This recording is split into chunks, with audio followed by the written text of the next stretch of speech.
comunidad y el resto del mundo. Vamos a invitarlos a orar entonces en esta hora para comenzar nuestro seminario.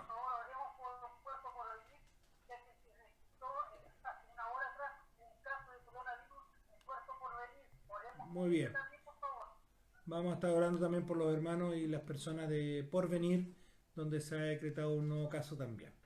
Muy bien, los invitamos a orar, hermano. Amado Dios, te damos gracias por tu amor y bendiciones. Gracias porque a pesar de los problemas y las dificultades para reunirnos como tus hijos, podemos hacerlo virtualmente. Y en esta hora queremos que tú nos dirijas, nos guíes, Señor. Podamos sentir tu presencia y al estudiar especialmente este libro profético, que tú permitiste que Juan pudiera escribir para nuestro tiempo, para nosotros, descorrer el velo de lo que está sucediendo. Pedimos la unción de tu Espíritu, que tú nos guíes, Señor, y podamos entender tu palabra a través del libro de Apocalipsis. Acompáñanos y guíanos. Lo rogamos por Jesús, nuestro Salvador. Amén.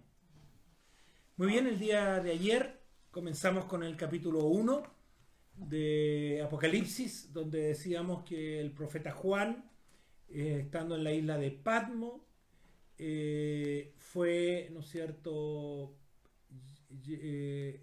el Señor le entregó a él la visión de Apocalipsis.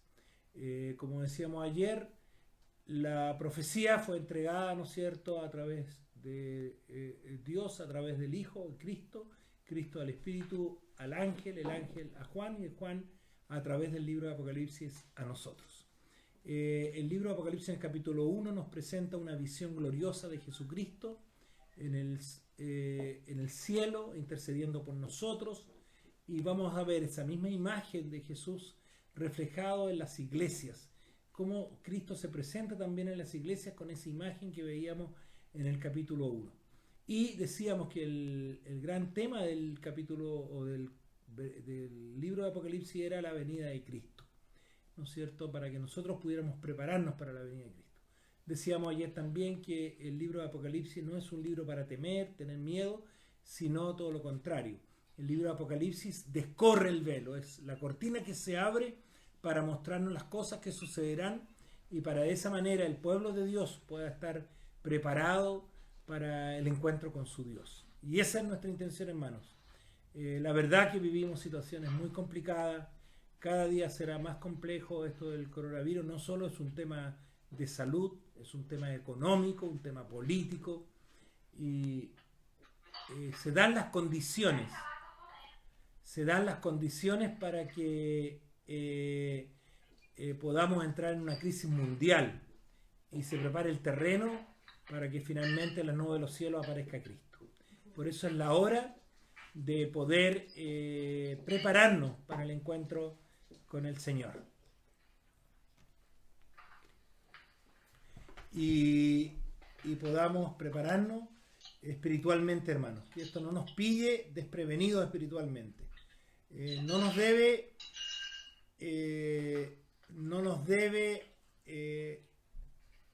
poner sobresaltado de manera, ni tampoco temeroso, confiado en nuestro Dios.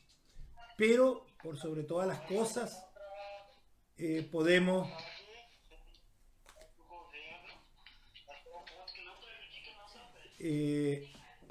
¿no es cierto?, con el Señor, estar preparados para su encuentro y estar preparados espiritualmente. Muy bien, estamos todavía acomodando, ya que alguien nos ha apagado el micrófono, estamos acomodando. Listo, ahí seguimos con, perdón hermanos que no la interferencia nos saca un poco del tema. Muy bien, continuamos. Entonces decíamos que estos tiempos en que vivimos, que nos pueden tener un poco angustiados, tenemos que estar tranquilos, porque nuestro Dios está con nosotros. Acuérdense, Apocalipsis nos muestra a un Cristo que tiene las estrellas en su mano, que tiene a cada uno de nosotros cuidándonos, abrazándonos. Así que tengamos confianza. Y vamos entonces al capítulo 2 de Apocalipsis. Vamos a entrar en una parte del libro de Apocalipsis. Para algunos comentadores, el libro de Apocalipsis se divide en temas de 7. y entramos en las 7 iglesias, las 7 trompetas, los 7 sellos, ¿no es cierto? Que son los números perfectos, el número 7 es el número perfecto de Dios, y a través de estos números 7, Dios nos va presentando la profecía de lo que vendrán, tanto en la dimensión de la época del momento que quiere decir Dios, en el caso ahora como vamos a ver de la iglesia, y también para una reflexión personal nuestra en nuestro tiempo. Y tendremos, ¿no es cierto?, el número 7 lo vamos a ver presente en el libro de Apocalipsis. Vamos entonces a la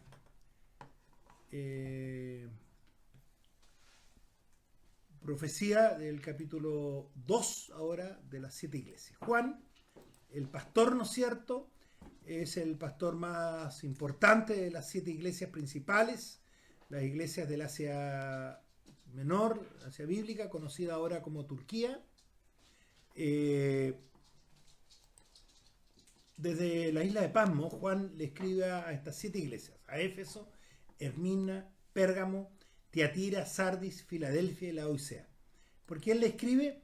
Porque estas son las iglesias que él visitaba y están descritas justamente en el orden que Juan solía visitarlas. Su casa está en Éfeso, ahí estaba la casa de Juan, y entonces ahí están las 7 iglesias que él visitaba y a las cuales le escribe esta carta. Muy bien, vamos a ver algunas aplicaciones. Primero, la primera aplicación es una carta personal a la congregación local, a la iglesia de ese lugar, a la iglesia de Éfeso, Esmirna, Tiatira, etc. Entonces, es una congregación local del primer siglo, ¿no es cierto?, y que trata muchas veces problemas locales que pueda tener en la iglesia. En segundo lugar, son símbolos de las 7 principales periodos de la iglesia de la historia que median entre la primera y la segunda venida de Cristo. Es un paralelo a lo representado por los sellos y las trompetas, como decíamos hace un momento. Entonces, las iglesias también representan un periodo. Ahora, está en un periodo no solo de la historia, sino específicamente de la iglesia cristiana que ese periodo abarca. Especialmente tiene que ver con cosas de la iglesia propiamente tal, más que de la historia en general de la humanidad, sino más bien de la iglesia de ese periodo. Y en tercer lugar, vamos a ver una aplicación personal a cada uno de nosotros y la iglesia presente. Entonces, cuando estudiemos y cuando leamos el Apocalipsis en el capítulo 2 y 3, usted pueda reflexionar también qué de aquel mensaje le está llegando a usted. ¿Qué le está diciendo Dios a usted en este momento? Entonces son las 3 aplicaciones, no olvidemos. Un mensaje para la iglesia local, un mensaje para la iglesia en un determinado tiempo de la historia, y tercer momento, el mensaje personal para cada uno de nosotros. En los días de Juan, ¿no es cierto?, el libro de Apocalipsis fue escrito durante el reinado del emperador romano Domiciano, entre el 81 y el 96 después de Cristo. Ahí se escribe el libro de Apocalipsis, escrito por Juan, decíamos, ¿no es cierto?, en la isla de Patmos. Y este emperador Domiciano condenó a Juan a trabajar en las minas de la isla de Patmos. Fue desterrado allá.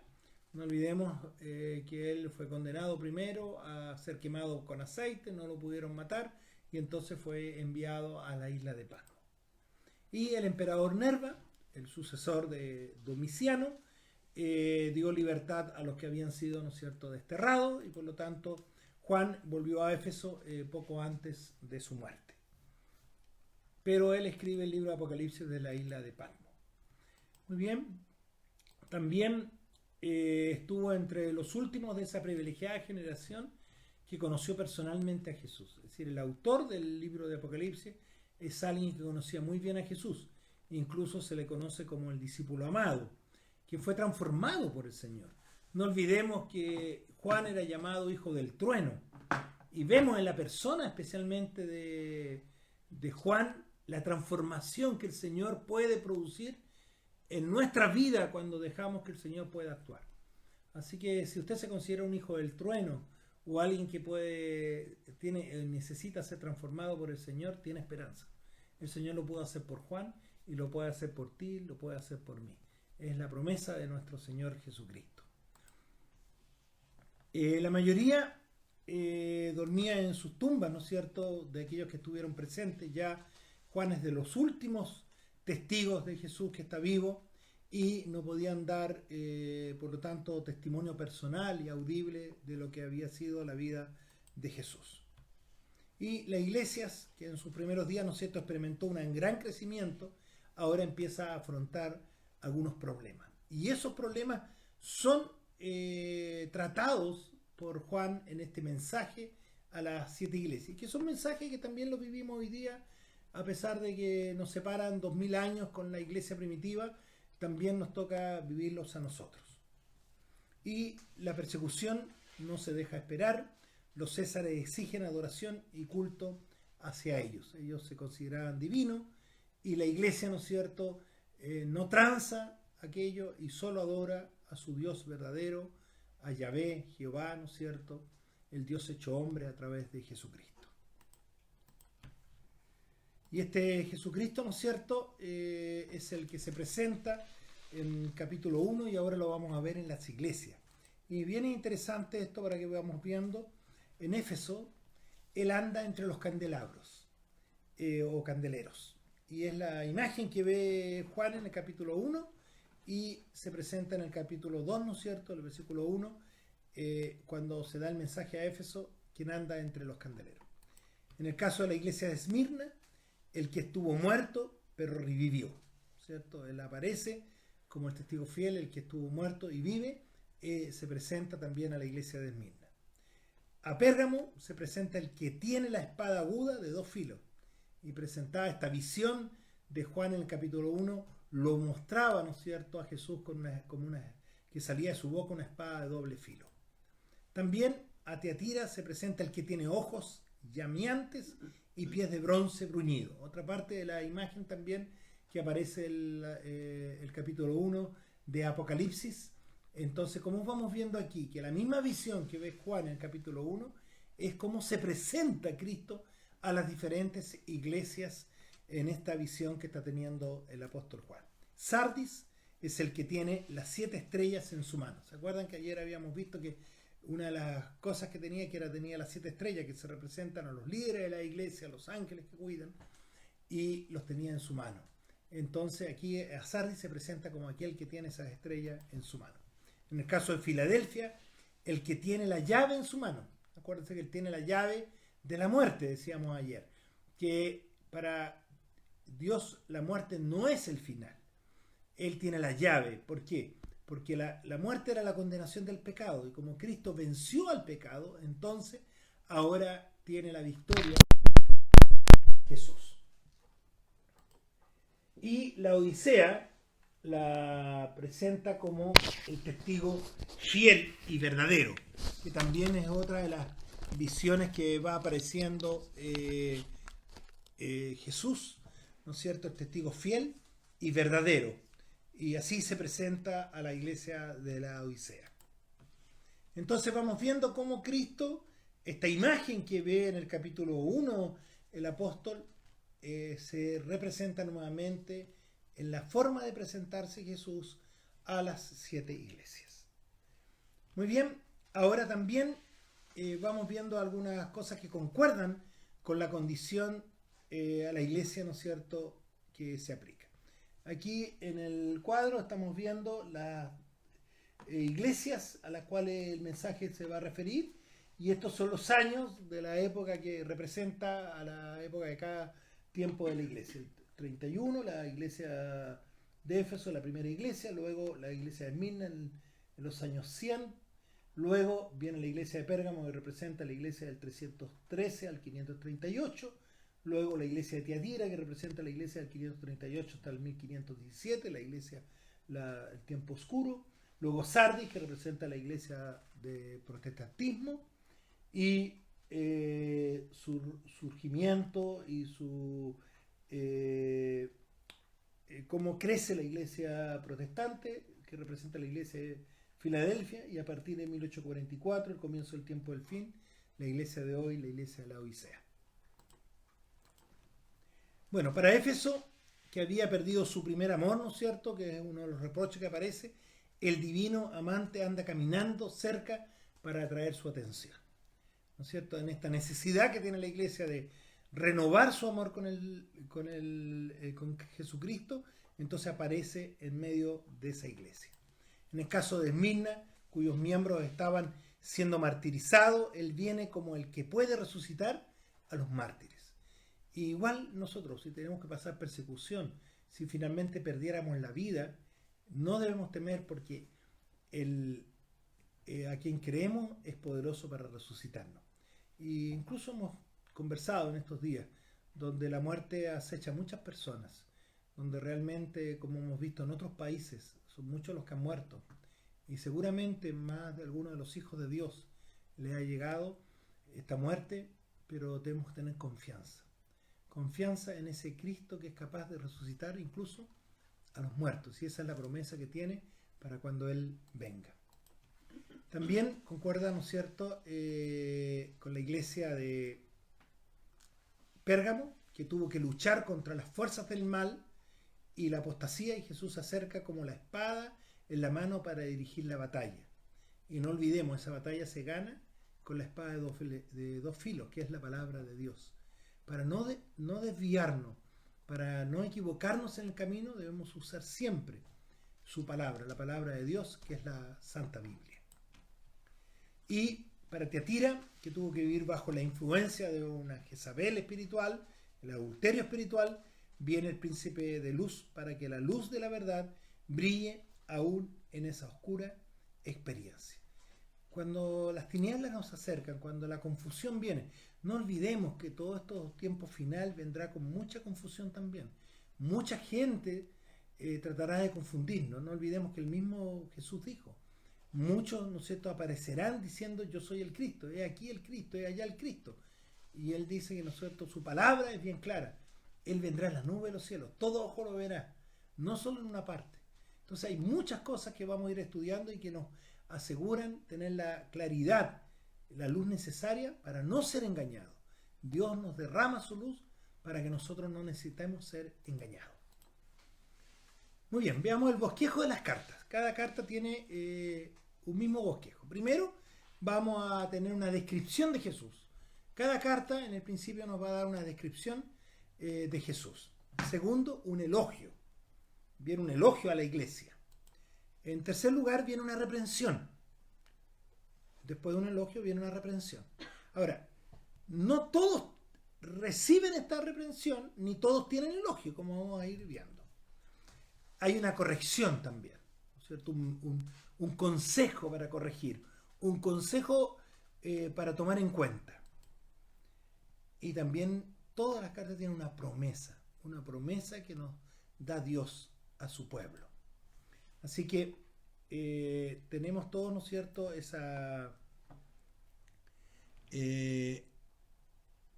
promesa, ¿no es cierto?, que Dios nos da. Entonces tenemos una descripción de Jesús, un elogio, una reprensión, una corrección y una promesa. Eso lo vamos a ver en las 7 iglesias, en estas 7 cartas que el apóstol Juan le escribe a las iglesias. Vamos entonces a Éfeso. Éfeso, deseable. Y vamos a ir leyendo los versículos que se refieren a la iglesia de Éfeso. En el capítulo 2, a partir del verso 1 hasta el 7, aparece el mensaje a la iglesia. Así que los invito a abrir sus Biblias en Apocalipsis, capítulo 2, el verso 1 al 7. Dice: escribe al ángel de la iglesia en Éfeso, el que tiene las 7 estrellas en su diestra, el que camina en medio de los 7 candelabros de oro, dice esto: yo conozco tus obras, tu arduo trabajo y tu perseverancia, y que no puedes soportar a los malos. Has probado a los que se dicen ser apóstoles y no lo son, y los que has llamado mentirosos. Has sufrido, has sido perseverante, has trabajado arduamente por amor de mi nombre, y no has desmayado. Pero tengo contra ti que has dejado tu primer amor. Recuerda por tanto de dónde has caído, arrepiéntete y haz las primeras obras. Pues si no te arrepientes, pronto vendré a ti y quitaré tu candelabro de su lugar. Pero tienes esto, que aborreces las obras de los nicolaitas, los cuales yo también aborrezco. El que tiene oído, oiga lo que el Espíritu dice a las iglesias. Al vencedor le daré a comer del árbol de la vida, que está en medio del paraíso de Dios. Entonces, allí está el mensaje a la iglesia de Éfeso, que significa deseable. Y es la iglesia la mayor de las más y más importante de todas las ciudades mencionadas de Oriente, ¿no es cierto?, de las iglesias que visitaba Juan, ¿no es cierto?, allí en Asia Menor. Representa la iglesia apostólica. Esta iglesia de Éfeso representa, ¿no es cierto?, la primera época que veíamos hace un momento, del año 31, ¿no es cierto?, al 100, el primer siglo, la iglesia que conocemos también como la iglesia apostólica, del año 31 al 100. Y nos habla de pureza doctrinal, pero que ha disminuido su entusiasmo. No olvidemos que cuando Cristo asciende, ¿no es cierto?, al cielo, la iglesia está eufórica, la iglesia predica, el mensaje es predicado para todo el mundo, la iglesia se multiplica, son 1000 los que se bautizan día a día, pero luego ese ánimo va un poco decayendo.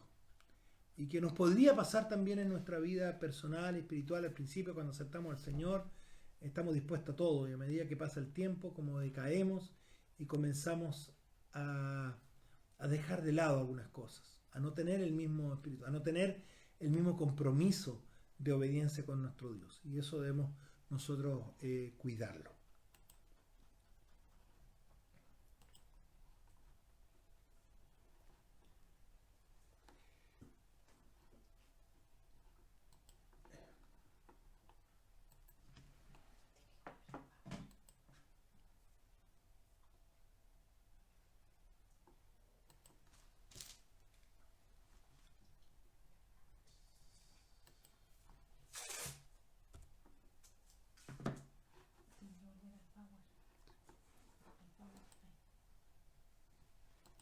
Muy bien.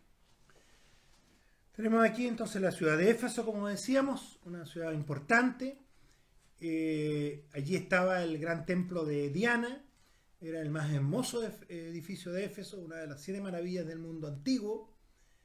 Por lo tanto, era una ciudad muy visitada por aquellos que adoraban, ¿no es cierto?, a Diana. Este templo era 4 veces mayor que el Panteón de Atenas. Tiene 127 columnas para sostener el techo, 36 de ellas eran recubiertas de oro y piedras preciosas. Era una ciudad muy visitada por adoradores, por supuesto paganos. La iglesia de Éfeso fue fundada por Pablo. Aquila y Priscila fueron dejados en Éfeso por Pablo en el año 52 después de Cristo.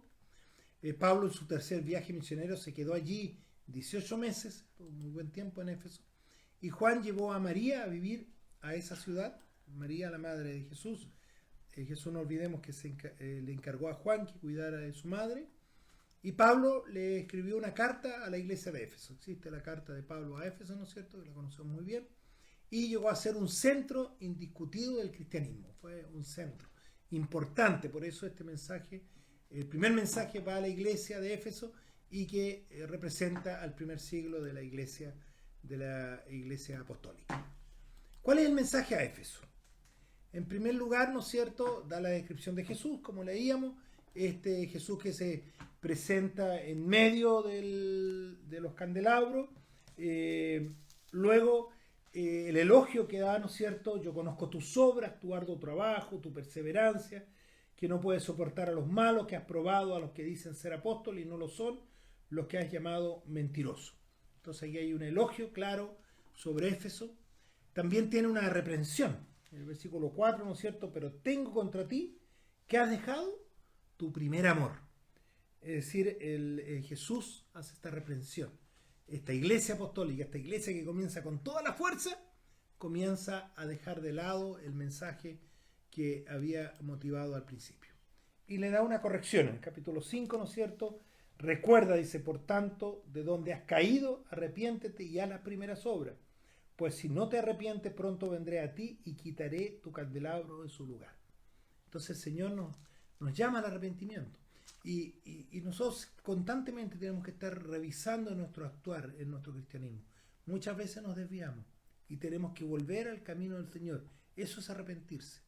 Es sentir dolor por lo cometido, por el pecado cometido, pero es volver a la senda que el Señor nos está indicando.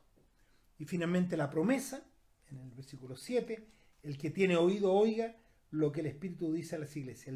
Al vencedor le daré a comer del árbol de la vida que está en medio del paraíso de Dios. Allí está entonces estos bosquejos de la iglesia. Una explicación a los nicolaitas, que aparece en el versículo 6 que leíamos, ¿no es cierto?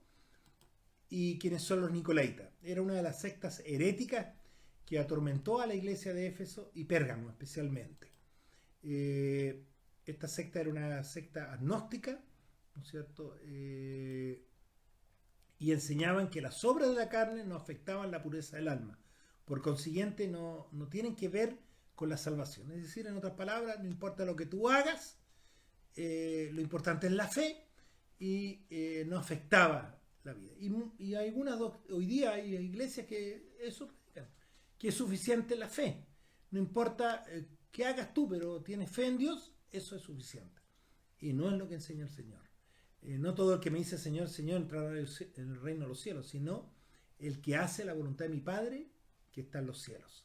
Por lo tanto, la obediencia es tan importante como la fe, porque la fe nos lleva a obedecer a Dios. Si no tuviéramos fe, no podríamos obedecer. Y la fe me lleva a obedecer. Por lo tanto, si yo no obedezco es porque no tengo fe finalmente. Y esta era la doctrina que enseñaban los nicolaitas. Ahora, no importa lo que se haga con el cuerpo, lo importante es el conocimiento y no la práctica. Y no es lo que el Señor nos pide a nosotros. Por eso era combatida esta doctrina y esta secta. Muy bien, aquí vemos las tres aplicaciones entonces que tenemos de la iglesia de Éfeso, local, ¿no es cierto? Es un mensaje especial para la iglesia que está en Éfeso, una iglesia que estaba muy rodeada de paganismo, no olvidemos, había un gran templo allí, era una iglesia que era fácil de desviarse, pero que mantenía la pureza doctrinal y se preocupaba de aquello y combatía aquellas doctrinas que no eran correctas. En el caso de la iglesia histórica, ¿no es cierto?, es la iglesia del primer siglo, que pierde esta potencia evangelística, este deseo de predicar el evangelio, y que es algo que nosotros debemos considerar también en nuestro tiempo. Y finalmente, ¿no es cierto?, a nuestra iglesia actual, este mensaje del Señor: arrepentirnos y tener esas primeras obras y guardar la pureza doctrinal, hermano. Por eso es tan importante estudiar la Biblia. Por eso no dejarnos guiar por doctrinas de hombres que muchas veces nos dicen, no, si no importa lo que hagamos, el Dios en el cual creemos es un Dios de amor, todo lo acepta, todo lo cree. Cuidado, con mucho cuidado. Seamos claros en la palabra. Hoy día se nos dice que no hay un blanco y un negro, sino un gris. Cuidado con eso. El Señor es claro, es categórico. Y cuando su palabra dice no es, no es. Y cuando su palabra dice haced, es lo que tenemos que hacer. Los mandamientos de Dios están vigentes. No algunos, todos están vigentes. Y no puedo dejarlos de lado. Por lo tanto, amerita ser fiel a Dios en todo. Muy bien, vamos entonces a las tres iglesias siguientes. Vamos a encontrar allí en estas tres iglesias, Esmirna, Pérgamo y Tiatira, cubren la historia de la iglesia desde el fin del primer siglo hasta el fin de la Edad Oscura.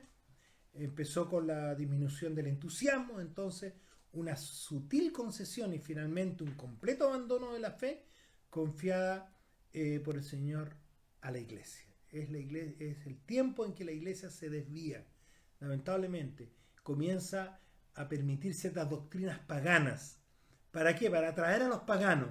Al principio se intentaba, ¿no es cierto?, que los paganos sintieran atracción por la iglesia cristiana. Entonces comenzaron queriendo cristianizar el paganismo, finalmente paganizamos al cristianismo, al revés. Y lo vamos a ver en la historia.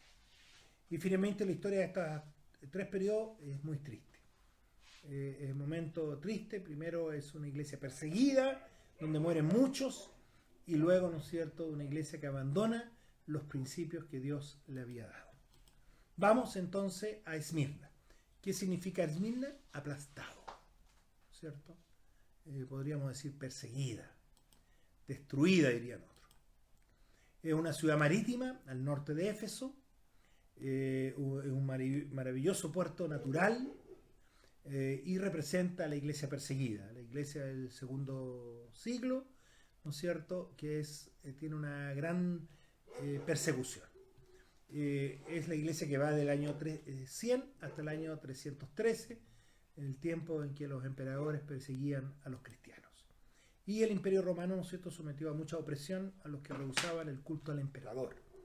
No era una persecución específica sobre los cristianos, sino el problema es que la gente no aceptaba adorar al emperador como un ser divino. Entonces, el tema aquí es perseguir a la iglesia porque tiene un solo Dios. Y hoy día también mucha gente nos insta a tener ciertos ídolos. Y tengamos cuidado con aquello. Que a veces, ¿no es cierto?, en ceder a ciertas cosas, en no entrar en una discusión, podemos comenzar a ceder en nuestros principios y adorar a falsos dioses finalmente. Y no aceptar. Y cuando aceptamos, y es lo que nos está pasando hoy día, cuando hay cosas muy claras en la palabra de Dios, y hoy día cuando usted dice, no, esto no es correcto a los ojos de Dios, entonces usted es perseguido. Es claro, grupos minoritarios que antiguamente abogaban para que se les respetara, para que no se les discriminara, hoy día que se les respeta, no se les discrimina, discriminan a aquellos que no están de acuerdo con lo que ellos piensan. Y esto es un tema de pensamiento. Yo no tengo por qué discriminar a una persona que piensa distinto a mí, pero sí yo puedo decir que eso no es claro, que eso no es correcto, que eso no es lo que Dios quiere, y no debo ser discriminado por presentar la verdad. Pero vamos a ser discriminados. Y lo estamos siendo, hermano. Esto es una clara prueba de lo que estamos viviendo nosotros hoy día. Usted cuando dice esto no es lo que la palabra de Dios dice, vienen las penas del infierno sobre usted. Pero nosotros no debemos dejar de predicar la verdad, clara, porque la palabra así es, clarísima. Así que no tengamos miedo de predicar. El Señor protegerá a su iglesia como lo hizo a la iglesia del segundo siglo. Esmirna como ciudad, rivalizaba con Éfeso, ¿no es cierto? Tenía un puerto amplio y de aguas profundas, tenía mucho comercio, cuna del poeta Homero, una ciudad muy importante, tenía el mayor teatro público del Asia, gran estadio, enorme biblioteca, había el templo a Zeus allí, otro dios pagano, y su moneda, ¿no es cierto?, la primera en Asia en belleza y tamaño. Una ciudad que movía mucho capital, y hoy Esmirna es la tercera ciudad de Turquía. Y se le conocía como la ciudad de la vida.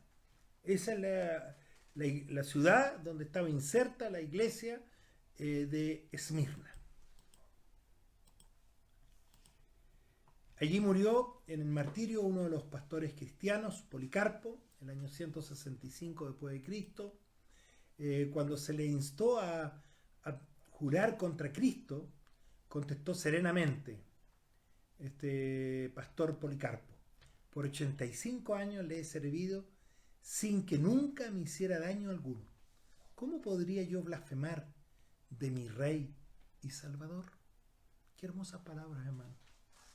Palabras que deberán estar en nuestras bocas en algún momento, cuando se nos pida renunciar a la verdad de Cristo.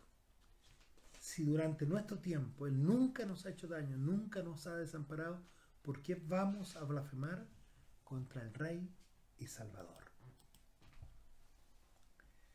Bueno, el mensaje a Esmirna, ¿no es cierto? Y vamos a verlo ahora en el versículo 8, perdón, del capítulo 2. Lo vamos a leer. Primero dice: escribe el ángel de la iglesia en Esmirna, el primero y el postrero, el que estuvo muerto y vivió. Dice esto: yo conozco tus obras, tu tribulación, tu pobreza. Aunque eres rico, la blasfemia de los que dicen ser judíos y no lo son, sino que son sinagoga de Satanás. No temas lo que has de padecer. El diablo echará a alguno de vosotros en la cárcel, para que seáis probados y tendréis tribulación por 10 días. Sé fiel hasta la muerte, y yo te daré la corona de la vida. El que tiene oído, oiga lo que el Espíritu dice a las iglesias. El vencedor no sufrirá daño de la segunda muerte. Entonces el mensaje, aquí aparece Cristo entonces en su descripción como el postrero, el que estuvo muerto y vivió. Y es importante esta descripción de Jesús, especialmente en la iglesia del segundo siglo, donde hubo una gran persecución. El elogio, ¿no es cierto?, de que tiene es que esta es una iglesia fiel. Yo conozco tus obras, tu tribulación, tu pobreza, y la blasfemia de los que dicen ser judíos no lo son, sino que son sinagoga de Satanás. No temas lo que has de padecer. Es una iglesia que padece, pero que es fiel por sobre todas las cosas. Reprensión no tiene. Esmirna no tiene una reprensión. Fue tan grave, tan grande la persecución, que no tiene una reprensión. Ellos fueron fieles a pesar de la persecución que vivieron. Y corrección tampoco tiene. Como no hay una reprensión, no hay una corrección. Pero sí tiene una promesa, ¿no es cierto? Y qué hermosa promesa: el vencedor no sufrirá daño de la segunda muerte. Nosotros sabemos muy bien que la primera muerte es la que nos tocará a algunos de nosotros vivir, y los que le ha tocado vivir a nuestros seres amados.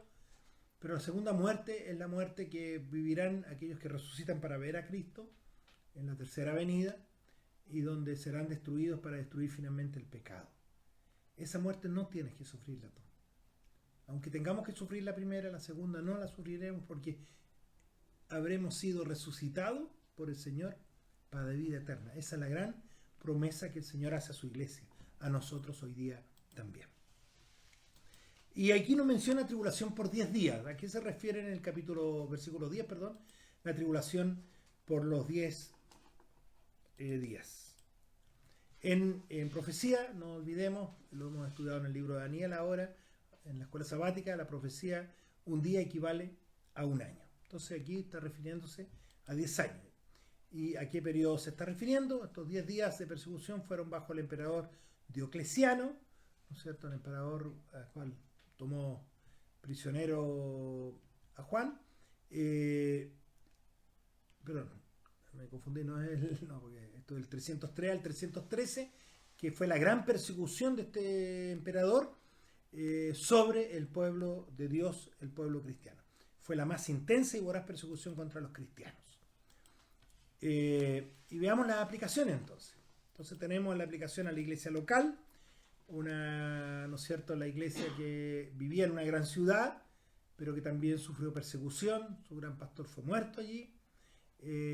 Luego la iglesia histórica, la iglesia de la persecución de la Roma pagana, y finalmente para nosotros hoy día, que nos va a tocar vivir algunos momentos difíciles, y vivimos algunas persecuciones, tal vez no armadas, no donde está nuestra vida en peligro, pero donde nuestra voz es acallada muchas veces, donde vemos incluso cristianos que a veces dicen una cosa y después se desdicen.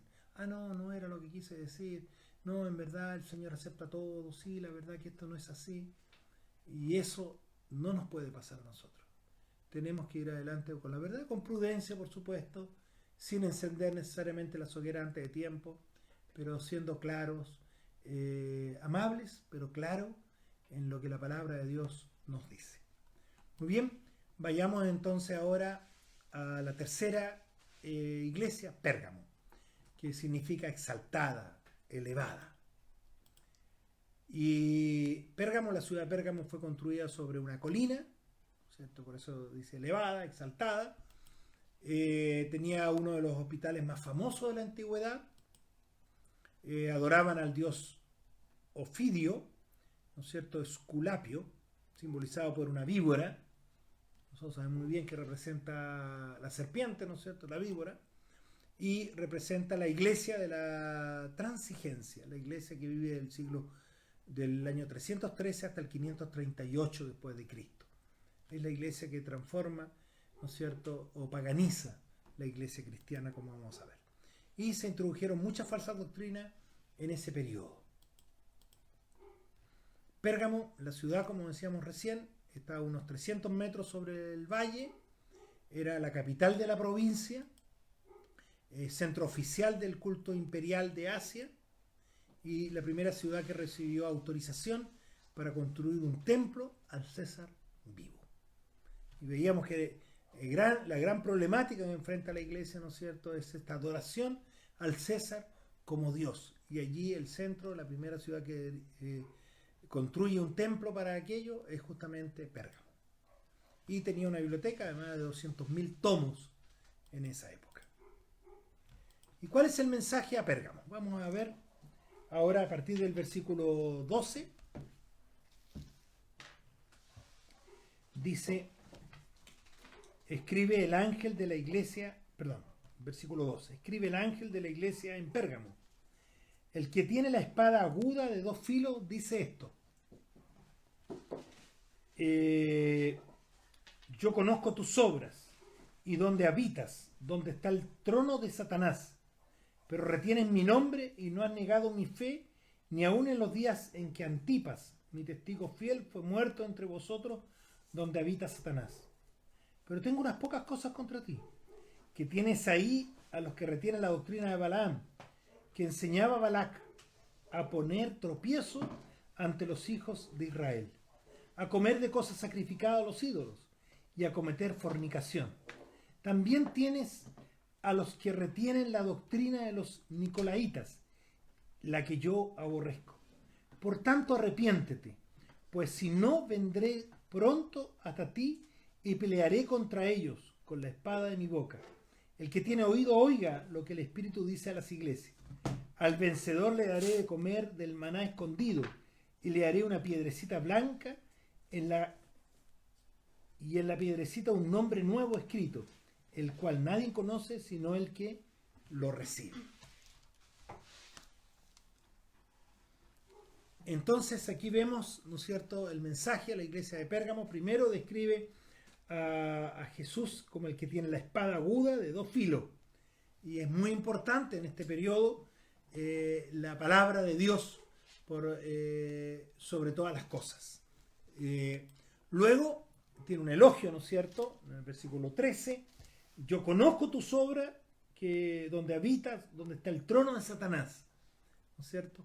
Es decir, la iglesia, a pesar de que estaba en medio de la adoración falsa, se mantiene fiel a Dios. Tiene una reprensión, ¿no es cierto?, que es, pero tengo unas pocas cosas contra ti, que tiene ahí los que retienen la doctrina de Balaam, que enseñan, ¿no es cierto?, cosas equivocadas. Finalmente, una corrección en el versículo 16, por tanto arrepiéntete, pues si no, vendré pronto hasta ti y pelearé contra ellos con la espada de mi boca. Es decir, cuando hemos equivocado de la doctrina, tenemos que volver al mensaje del Señor. Y finalmente, la promesa que nos dará un nombre nuevo, una piedrecita con un nombre nuevo escrito. Y el nombre significa el carácter. El Señor nos entregará a nosotros un nuevo carácter. Esa es la promesa que Dios nos hace a nosotros.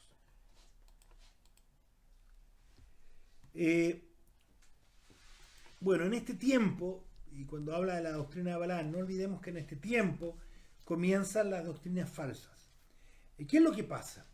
Primero, cuando Constantino, el emperador que se hace cristiano, trata de atraer hacia el cristianismo a los paganos.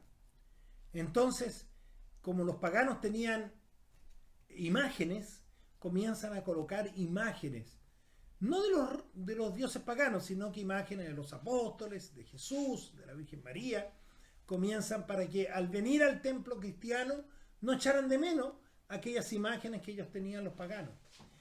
También, como ellos tenían divinidades femeninas, se levanta a la Virgen María como una divinidad como aquella que está en el cielo intercediendo por nosotros, que no es lo que presenta, por supuesto, la palabra de Dios. También en ese tiempo se empieza a invitar a adorar el domingo en vez del sábado, como el día del sol que adoraban los paganos. Ahora se dice que es el día de que resucitó Jesús, el día del Señor. Y sabemos muy bien que el día del Señor es el día del Señor es el sábado, que el Señor nos presenta. Y allí comienzan todas estas doctrinas, como otras más, ¿no es cierto?, que nos va presentando, van tergiversando la palabra de Dios. En este tiempo aparecen todas esas doctrinas que no son las que están en la palabra de Dios. Por eso es importante que usted pueda saber muy bien y conocer la palabra de Dios, estudiarla, para saber cuál es la doctrina verdadera que el Señor tiene para nosotros en este tiempo. Muy bien, ¿cuál es la doctrina de Balaam? ¿No es cierto? Balaam en el Antiguo Testamento, el que quiso hacer caer a Israel mediante dos prácticas paganas, primero banquete, sacrificiales y fornicación.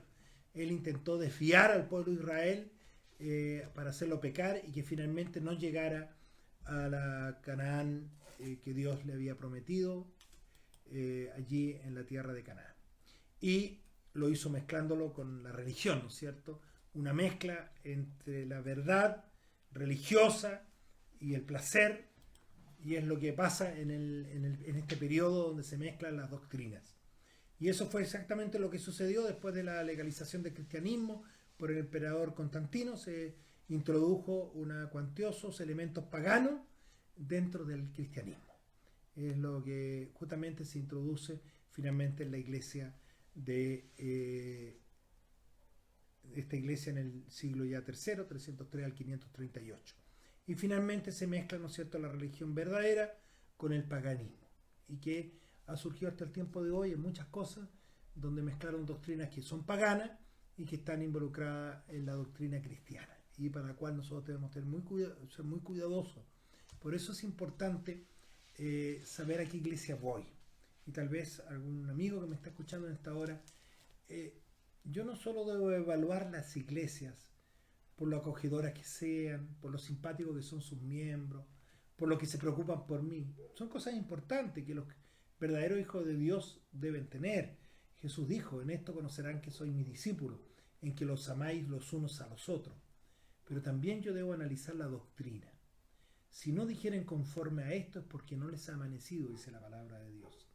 Por eso es importante estudiar la Biblia, estudiar la doctrina. Yo siempre le digo a la gente, y lo digo de corazón, a mí no me interesa que se haga adventista.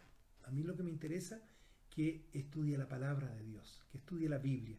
Porque en la Biblia vamos a encontrar el camino que Dios tiene para nosotros. Para descubrir también si yo estoy adorando en un error. Y debo tener mucho cuidado en aquello también.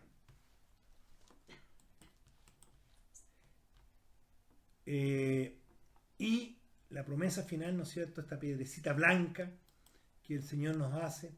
En la antigüedad la sentencia de los juicios se declaraba mediante el uso de una piedra blanca para los absueltos y negra para los culpables. Entonces, ¿qué nos está diciendo el Señor aquí al entregar una piedra blanca? Que Él nos va a absolver en este juicio. Vamos a estudiar el juicio aquí en Apocalipsis, y el juicio para los hijos de Dios es absolución, es perdón, es salvación. No debemos temer al juicio, porque el juicio para los hijos de Dios es perdón, es vida eterna. También en el tribunal final Dios defenderá, ¿no es cierto?, a su pueblo, como decíamos, y gracias a la muerte y resurrección e intercesión de Jesús. No a lo que nosotros hacemos. Nosotros vamos a ser absueltos, perdonados por lo que Cristo ya hizo en el cielo. Hizo aquí en la tierra morir por nosotros y lo que intercede por nosotros en el cielo. Y un nombre nuevo.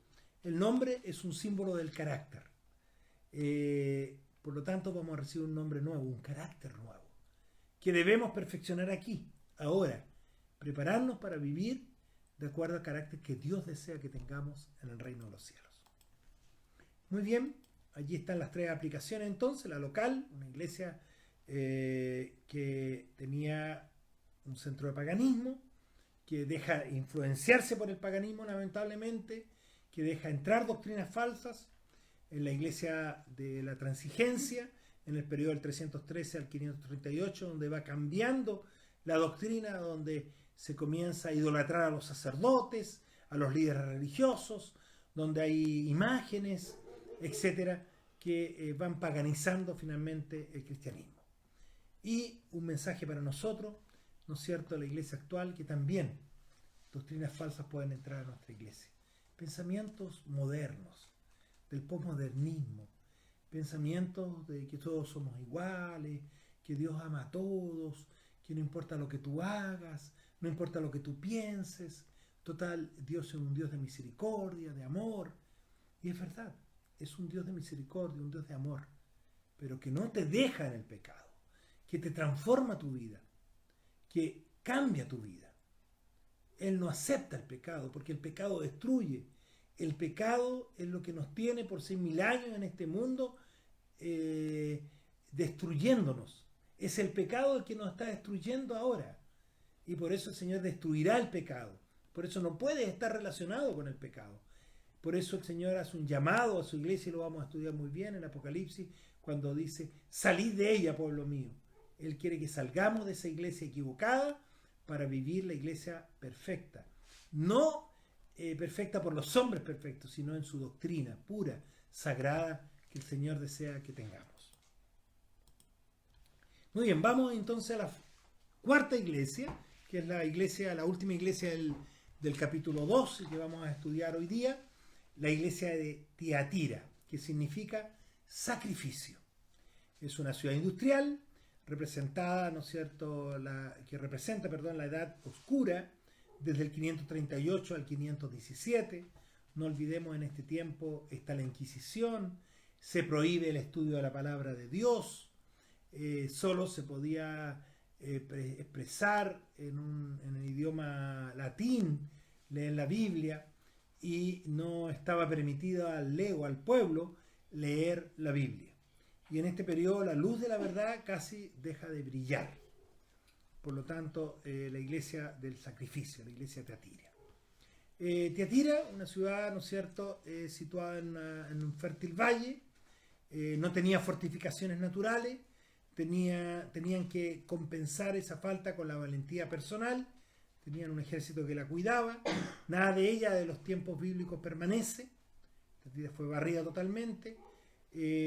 Tenían una corporación industrial por la lana, el lino, el teñido de cuero, alfarería, bronce y venta de esclavos. Era una ciudad muy comercial. Y el templo de Apolo dominaba la ciudad, y en él había, ¿no es cierto?, una deidad femenina también. Esa era la ciudad de Tiatira. Veamos el mensaje de Tiatira. Ahora, a partir del versículo 18 del capítulo 2 de Apocalipsis. Y dice así: escribe el ángel de la iglesia en Tiatira, el Hijo de Dios, el que tiene ojos como llama de fuego y pies semejante al bronce pulido, dice esto: yo conozco tus obras, tu amor, tu fe, tu servicio, tu perseverancia, y que tus obras postreras son superiores a las primeras. Pero tengo contra ti que toleras a esa mujer Jezabel, que se dice profetiza, enseñe y seduzca a mis siervos para fornicar y para comer cosas sacrificadas a los ídolos. Yo le he dado tiempo para que se arrepienta, pero no quiere arrepentirse de su fornicación. Por tanto, yo la arrojo en cama y en gran tribulación a los que adulteran con ella, si no se arrepienten de las obras de ella. A sus hijos heriré de muerte, y todas las iglesias sabrán que yo soy el que escudriña la mente y el corazón. Os daré a cada uno según vuestras obras. Pero los demás que están en Tiatira, a cuantos no tienen esa doctrina y no han conocido lo que ellos llaman la profundidad de Satanás, yo os digo, no os impongo otra carga. Pero lo que tenéis, retenedlo hasta que yo venga. Al vencedor que guarde mis obras hasta el fin, yo le daré autoridad sobre las naciones. Las regirá con vara de hierro y serán quebradas como un vaso de alfarero, como yo también la he recibido de mi Padre.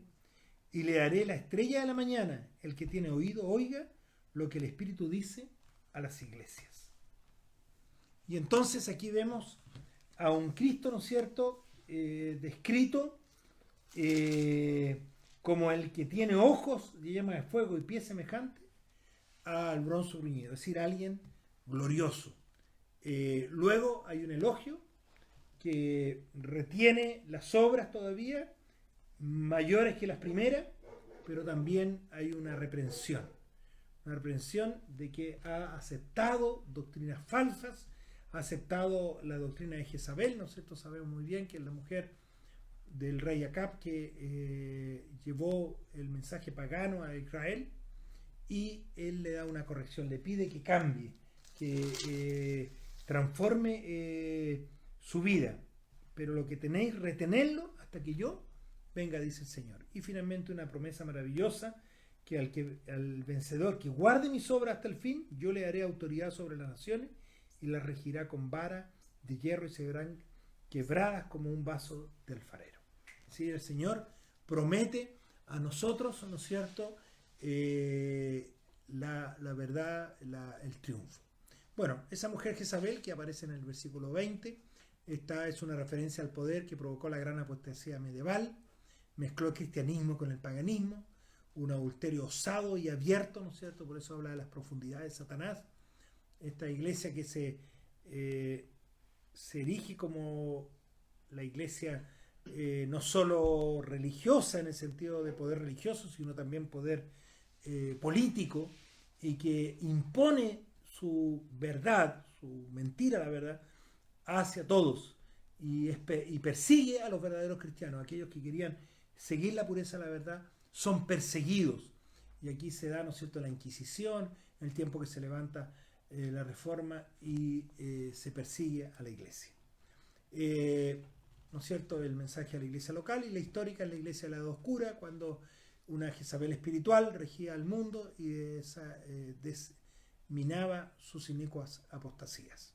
Es la iglesia entre el 538 y el 1517, cuando recién va a empezar a aflorar la doctrina del protestantismo, la verdad nuevamente. Y el mensaje para nosotros hoy día, que debemos tener cuidado de mezclar estas verdades que no son las verdades de Dios. Hay mucha doctrina falsa, hay mucha cosa que aparece como una cosa verdadera, que aparece como una cosa bonita, linda, pero que son cantos de sirena. Tengamos cuidado, que nos pueden desviar de la pureza que Dios desea para nosotros.